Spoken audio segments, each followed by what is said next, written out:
Our forbearance should never be misunderstood. Our reluctance for conflict should not be misjudged as a failure of will. When action is required to preserve our national security, we will act. We will maintain sufficient strength to prevail if need be, knowing that if we do so, we have the best chance of never having to use that strength. Above all, we must realize that no arsenal or no weapon in the arsenals of the world is so formidable as the will and moral courage of free men and women. It is a weapon our adversaries in today's world do not have. It is a weapon that we as Americans do have. Let that be understood by those who practice terrorism and prey upon their neighbors. I'm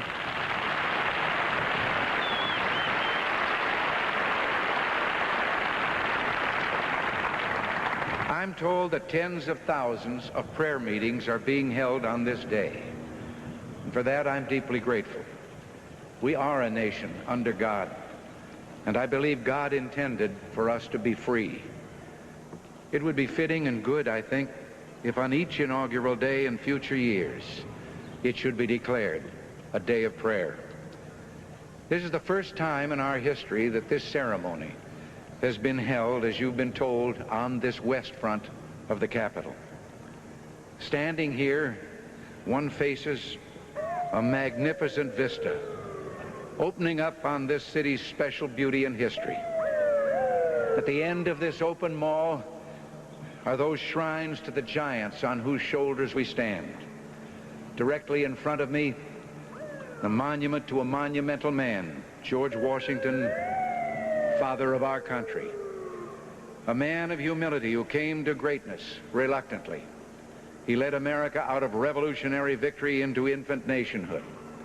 Off to one side, the stately memorial to Thomas Jefferson, the Declaration of Independence flames with his eloquence.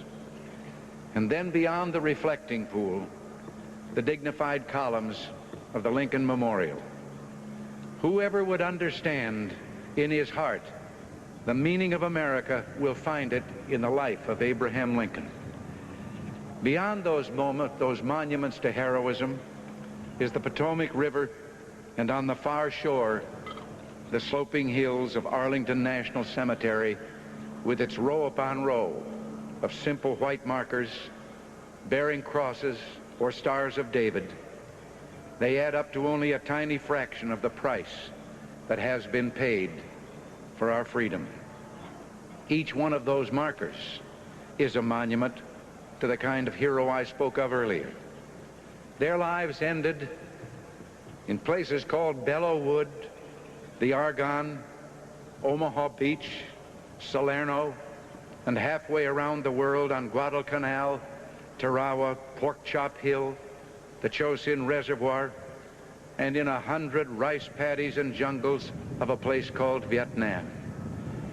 Under one such marker lies a young man, Martin Treptow, who left his job in a small-town barber shop in 1917 to go to France with the famed Rainbow Division. There on the Western Front, he was killed trying to carry a message between battalions under heavy artillery fire. We're told that on his body was found a diary. On the flyleaf, under the heading, "My Pledge," he had written these words: "America must win. Therefore I will work, I will save, I will sacrifice, I will endure. I will fight cheerfully and do my utmost as if the issue of the whole struggle depended on me alone." The crisis will require of us the kind of sacrifice that Martin Treptow and so many thousands of others were called upon to make.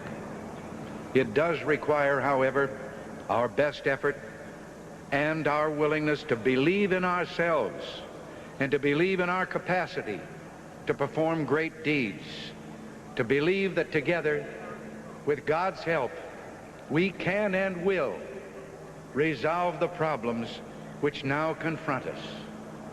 And after all, Why shouldn't we believe that? We are Americans. God bless you and thank you. Thank you very much.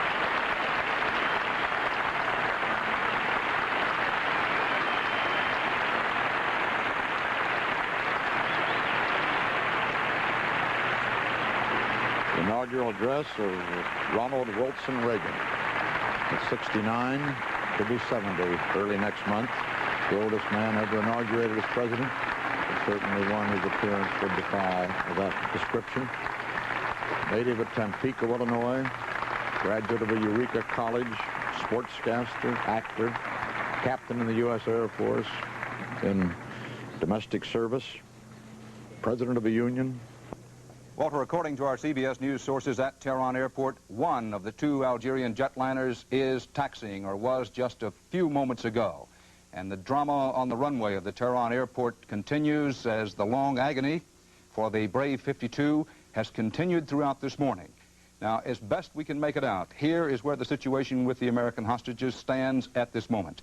They remain in Tehran, or at least they were up until just a few moments ago, at the airport, apparently moments away from their flight to freedom, a few moments after spending 444 days in captivity. And can you imagine what it must have been like inside that airliner for the hostages this morning?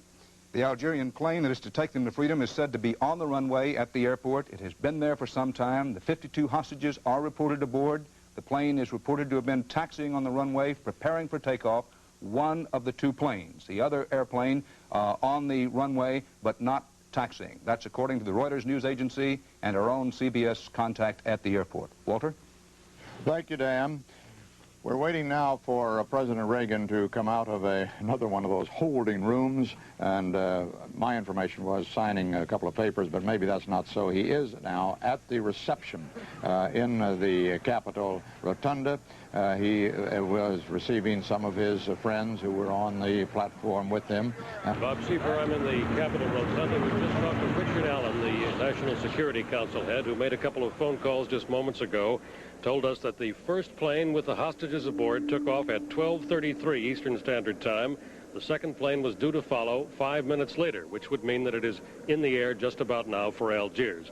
We want to get him over here and see if he can confirm that for us again. But the news was that the first plane did take off at 12:33, that the second plane was due to take off just 5 minutes later. So that the hostages are, according to Mr. Allen's information, in the air now, probably still in Iranian airspace. It'll take them an hour or hour and a half to get to the border, but off the ground in Tehran, according to the information which we now have. That's from Richard Allen, the head of the National Security Council in the new administration. Mr. Allen, can you come over here for just 1 second? And let's recap this and see if we have it right. According to your understanding, both planes should by now be in the air. Is that right? This is fragmentary original information, but I believe that they are, yes. And that announcement, I think, will be made at the White House momentarily. I believe our press secretary, Jim Brady, is headed down there. He may still be up here, but I think you should be looking for him to make that announcement. And those planes will be going to Algiers? I don't know their destination, actually, and it's just this good news that has arrived in our hands, and we're very pleased about it. Mr. Allen, thank you very much. Bob?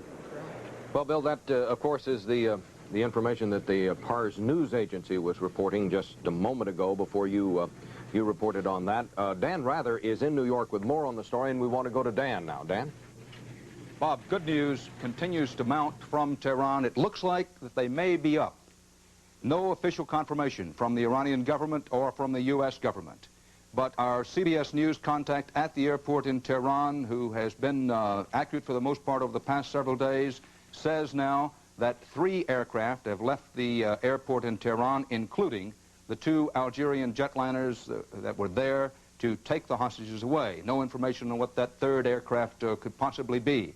The important word, however, is that both CBS News contact at Tehran airport have now taken off. Also, Reuters news agency, Pars news agency, the Iranian news agency, reports the same thing. UPI reports the same thing. No official confirmation, but the evidence is beginning to mount rather rapidly now that both of those Algerian airliners may be up in the air, and the hostages may finally, after time that would try the patience of Job, boils, locusts, and all, may finally be up in the air and on their way.